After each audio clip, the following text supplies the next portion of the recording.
दुबईमधून इंडियात आल्यानंतर ना का काय माहीत नाही, पण मला माझ्या स्वतःमध्येच खूप डिफरन्स जाणवायला लागला आहे. जसं की रोज व्हिडिओ पोस्ट पण नाही करत आहे किंवा इतकं क्वालिटीवाले व्हिडिओज येत नाही आहे, कॉन्टेंट इतका भारी नाही, असं मला तरी वाटतच आहे. तुम्ही मला नक्की सांगा की तुम्हाला याच्याबद्दल काय वाटतं आहे. तुम्हालाही असंच वाटत असेल तर खरंच मला माझ्यामध्ये काहीतरी बदल करावा लागणार, हे खरं आहे. मी काल पण व्हिडिओ पोस्ट केला नव्हता म्हणून म्हटलं की आज थोडंसं व्यवस्थित शूट वगैरे करूया. आज बेडशीट वगैरे चेंज करून क्लिनिंग वगैरे करायचं होतं. ग्रे कलरची बेडशीट घातली होती.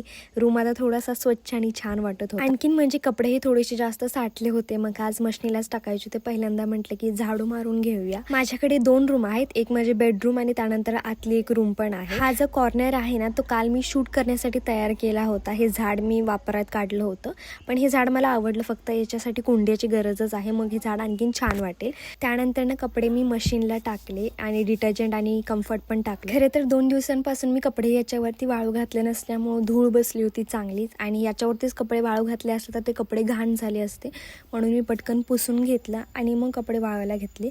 त्यानंतर मी माझ्या मम्मीकडे आले आणि तिथं मम्मीकडे पार्सलही माझं आलं होतं. मी म्हणत होते मी उघडते, पण गौरी म्हणत होते की नाही तिलाच उघडायचं आहे. तर मी मागवलं होतं ट्रायपॉड.